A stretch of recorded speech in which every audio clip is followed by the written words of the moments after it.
Hero Ajit. అసలు ఈ పేరు ముందు హీరో అని పిలవడమే తప్పు. అదేమనుకుంటున్నారా? అవును, మీరు విన్నది నిజమే. తమిళ్లో విజయ్, అజిత్లే టాప్ హీరోస్. ఎవరు నెంబర్ 1 అనేది చెప్పడం కష్టం, కానీ భారీ ఫాలోయింగ్. అయితే జీవితంలో ఎదిగేందుకు తనకు ఇష్టమైన నటనను ఎంచుకున్నారు. అలాగని స్టార్ హీరో అయ్యాక అభిమానుల పేరుతో వారిని వాడుకోలేదు. ఇప్పటి హీరోలు ఫ్యాన్స్ ని ఎంకరేజ్ చేస్తూ ఉంటారు. ఎందుకంటే భారీ ఓపెనింగ్ పేరుతో అభిమానుల జేబుకు చిల్లు పెట్టొచ్చు. వారి ఫేక్ ప్రచారం సోషల్ మీడియాను ఊపేస్తుంటుంది. అమ్మ ఇంట్లో జ్వరంతో ఉంటే చిన్న టాబ్లెట్ తెస్తారో లేదో కానీ తన అభిమాన హీరో కోసం బట్టలు దించుకొని మరీ బ్యానర్ల కట్టి వేలు కోసి టికెట్లు కొని చూస్తారు. తమ హీరోతో పని తొడలు కొడుతూ ఉంటారు. కానీ వారికి వచ్చేది ఏమైనా ఉందా అంటే ఏమీ ఉండదు. సమయం వృధా. ఏదైనా సాధించే శక్తి ఉన్న యవ్వనంలోని కొన్ని రోజులు మటాష్. ఇదే హీరోలు వారి కొడుకులు కోట్లు సంపాదించి మళ్లీ హీరోలు అవుతారు. ఫ్యాన్స్ మాత్రం ముట్టికి లాగుతొడగని తమ అభిమాన హీరో మనవడికి కూడా జై కొడతారు. అందుకే మీ జీవితం మీది, నా జీవితం నాదని తన పేరుతో అభిమాన సంఘాలను వారించారు అజిత్. మీరు మీ పని చూసుకోండి. నచ్చితేనే నా సినిమాకి రండి, లేదంటే లేదు. ఇంకో మాట చెప్పనా, మీ అమ్మా నాన్నలను బాగా చూసుకోండి, బాగా చదువుకోండి. సినిమాకు రావాలంటే వీలు చూసుకుని రండి. వీలు లేకుంటే నా సినిమాకి రావద్దు. జీవితంలో ఎదిగేందుకు కష్టపడండి. నాకు మీ అభిమాన సంఘాలు వద్దు. నాకు అసలు ఫ్యాన్సే వద్దు. ఫ్యాన్ అనేవాడు పని లేనివాడు. నా వల్ల మీ కుటుంబం బాధపడద్దు. మీరు గొప్పవాళ్ళైతే నాకు సంతోషం. నా ఫ్యాన్స్ బాగా చదువుకుంటే నాకు ఇంకా సంతోషం. అది నాకు తెలియాల్సిన అవసరం కూడా లేదు. మీరు కష్టపడితే అదే నాకు మీరిచ్చే గొప్ప గిఫ్ట్. అంతేకాని సినిమా చూసి కాదని చెప్పారు ఆయన. ఇక హీరో అజిత్ సినిమాలు మాత్రమే కాదు, తాను కూడా ఎంజాయ్ చేస్తూ ఉంటారు. నచ్చిన బైక్ పై దేశం మొత్తం బైక్ యాత్ర చేసేస్తారు. రేసింగ్ కార్లు నడుపుతారు. అంతెందుకు, కొన్నేళ్ల క్రితం షూటింగ్ ప్రాక్టీస్ చేసిన ఆయన చెన్నైలో జరిగిన స్టేట్ లెవెల్ రైఫింగ్ షూటింగ్ లో పాల్గొని 6 బంగారు పతకాలు సాధించారు. ఇవన్నీ ఎన్నో వందల గంటలు ప్రాక్టీస్ చేస్తేనే కదా వచ్చేది. అందుకే మీరు కష్టపడమని తనను అభిమానించే వారికి చెప్పుకుంటున్న వాళ్లకు అజిత్ క్లాస్ తీసుకుంటూ ఉంటారు. సరిగ్గా 4 ఏళ్ల క్రితం తన సినిమా విడుదలైనప్పుడు అజిత్ మూవీ ఫస్ట్ షోకి వెళ్ళాలి, నేను నా హీరో మూవీ చూడాలని డబ్బుల కోసం తల్లిని 300 అడిగాడు ఆ కుర్రాడు. కానీ సినిమా కోసం 300 ఖర్చు చేయడానికి మనం ధనవంతులం కాదు. 4 రోజులు ఆగితే 100 రూపాయలకే చూడొచ్చని కొడుకుని తిట్టారు. డబ్బులు ఇవ్వకపోవడంతో నా అభిమాన హీరో అజిత్ సినిమా మొదటి రోజు చూడలేకపోయానని డబ్బులు ఇవ్వనందుకు తల్లి మీద కోపంతో ఏకంగా ఒంటి మీద కిరోసిన్ పోసుకున్నాడు ఆ యువకుడు. నిప్పంటించుకోగానే అప్పుడే వచ్చిన ఫ్రెండ్ వేగంగా మంటలార్పాడు. కానీ అప్పటికే 40% గాయాలయ్యాయి. ఆసుపత్రిలో చికిత్స తీసుకున్నాడు. ఈ విషయం తెలిసి అజిత్ బాధపడ్డారు. నా అభిమానులైతే ఇలాంటి పనులు చేయరని తీవ్రంగా మందలించారు. మొదటి రోజు సినిమా చూడకపోతే కొంపలేమి కొలవు. సినిమా అనేది మాకు జీవితం, మీకు కాదు. మీకు ఎంటర్టైన్మెంట్ మాత్రమే. ఒక రోజు లేటుగా చూసినా నష్టమేముండదు, అసలు చూడకపోయినా నష్టం ఉండదు. కానీ నా వల్ల అమ్మా నాన్నలను కష్టపెట్టద్దని చెప్పారు అజిత్. అంతేకాదు, తన మనిషిని పంపించి ఆ కుర్రాడికి ఆర్థిక సాయం చేసి మరోసారి ఇలాంటి పనులు చేయొద్దని ఫోన్లో మందలించాడు అజిత్. నా అభిమానివైతే బాగా కష్టపడి చదువుకో, ఇలా చేయొద్దని హెచ్చరించారు. ఇది కదా నిజమైన హీరో చేయాల్సిన పని. ఇక పని పాట లేని పనికిమాలిన వాళ్ళు ఫ్యాన్స్ పేరుతో గొడవలకు దిగడం, చదువు మానేసి తిరగడం చేస్తూ ఉంటారు. కొంతమంది హీరోలు తమ స్వార్థం కోసం యువతను చెడగొడుతూ ఉంటారు. అజిత్ వీటిని పట్టించుకోరు. హీరోయిజమే కాదు, తనకు నచ్చకపోతే సినిమాలు కూడా కొన్నాళ్లు మానేస్తారు.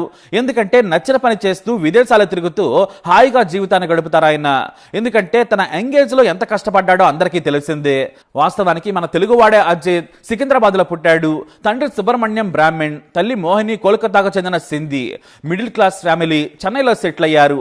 10 మాత్రమే చదివాడు అజిత్. చెన్నైలోనే 10వ తరగతి వరకు చదువుకున్నాడు.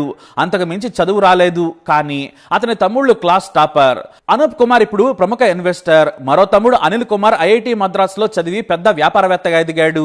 అయితే సినిమా పిచ్చి మీద ఎన్నో ప్రయత్నాలు చేశాడు అజిత్. తమిళ సినిమాలో కొన్ని చిన్న పాత్రలు చేశాడు. అయితే బాలసుబ్రహ్మణ్యం కొడుకు ఎస్పీ చరణ్ అజిత్ క్లాస్మేట్స్. తరచూ బాలు ఇంటికి వెళ్లేవాడు అజిత్. ఆ తర్వాత హీరోగా ప్రయత్నిస్తున్న సమయంలో తెలుగులో తీస్తున్న ప్రేమ పుస్తకం సినిమాకు నటుడు గొల్లపూడి కొడుకు శ్రీనివాస్ కు రికమెండ్ చేసింది బాలునే. అలానే ప్రేమ పుస్తకం సినిమాలో అవకాశం దక్కింది. కానీ ఈ సినిమా కొంత షూటింగ్ అవుతూ ఉండగానే దర్శకుడు శ్రీనివాస్ నీటిలో మునిగి చనిపోయారు. అయితే ప్రేమ పుస్తకం సినిమాను చిరంజీవి బాగా ప్రమోట్ చేశారు. గొల్లపూడి మీద ఉన్న అభిమానంతో ఆ సినిమాను తానే ప్రమోట్ చేశారు చిరు. ఇక సినిమా హిట్ అయింది.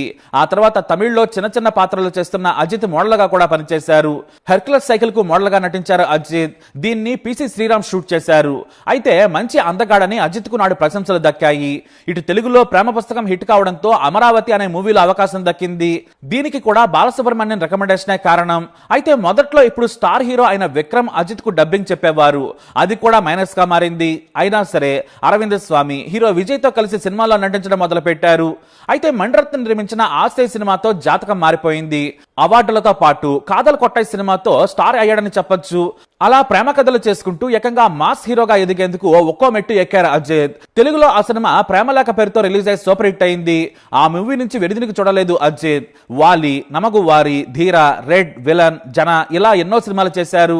కిరీడం, బిల్లా మూవీతో బిగ్గెస్ట్ స్టార్ అవతారం ఎత్తాడని చెప్పొచ్చు. ఆరంభం సినిమా నుంచి ఇక నంబర్ 1 ప్లేస్ కోసం కోలీవుడ్ లో పోటీ పడ్డారు. నాటి నుంచి ఏడాదికి ఒకటి మాత్రమే తీసేవారు అజిత్. స్టార్ అయ్యాక జీవితాన్ని ఎంజాయ్ చేయడం మొదలు పెట్టారు. వేదలం, వివేకం, విశ్వాసం, వాలిమై, తునివు సినిమాలన్నీ హిట్టే. అజిత్ ఫ్యాన్స్ పేరుతో అక్కడ ఫ్యాన్స్ బయటకు వస్తే చాలు విజయ్ ఫ్యాన్స్ గొడవకు దిగుతారు. విజయ్ వర్సెస్ అజిత్ అక్కడ ఓపెన్ ఫైట్. అయితే ఎంత సినిమాల్లో స్టార్ అయినా కూడా ఫ్యామిలీకి, పర్సనల్ లైఫ్ కి ఎంతో ప్రాముఖ్యతనిస్తారు. తనకు నచ్చిన వారికి, ఆపదలో ఉన్న వారికి సాయం చేస్తూనే ఉంటారు. కానీ చెప్పుకోరాయన. అయితే హీరా రాజగోపాల్ అనే హీరోయిన్ తో ప్రేమలో పడ్డారు అజిత్. ఇద్దరు సహజీవనం చేశారు. పెళ్లి చేసుకుంటారనే రూమర్స్ కూడా వినిపించాయి.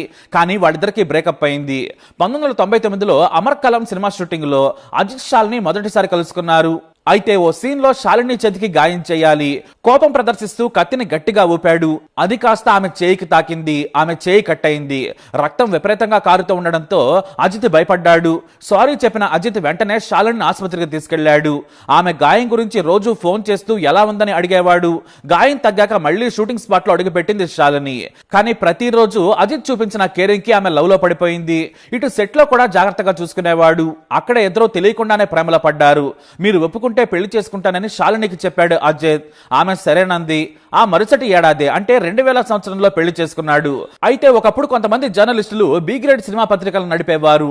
డబ్బు కోసం నోటుకొచ్చిన గాసిప్స్ రాసేవారు. ఇక తమిళనాడులో సినిమా పత్రికలకు విపరీతమైన క్రేజ్ ఉండేది. ఇక అజిత్ కు బ్యాక్ గ్రౌండ్ లేదు కాబట్టి నోటుకొచ్చిన గాసిప్స్ రాసేవారు. అలానే తిరుచవై అనే సినిమా మ్యాగజైన్ లో విజయ్ అనే జర్నలిస్టు అజిత్ కు మగతనం లేదు, 2 ఏళ్లైనా పిల్లలు పుట్టలేదు, శాలిని లాంటి అందమైన పెళ్ళాం ఉన్నా కూడా మనోడు పిల్లల్ని కలలేకపోతున్నాడు, ఏదైనా లోపం ఉందా అంటూ వార్త రాశాడు. అది నాడు సంచలన వార్తగా మారింది. ఆ వార్త అజిత్ కూడా తెలిసింది.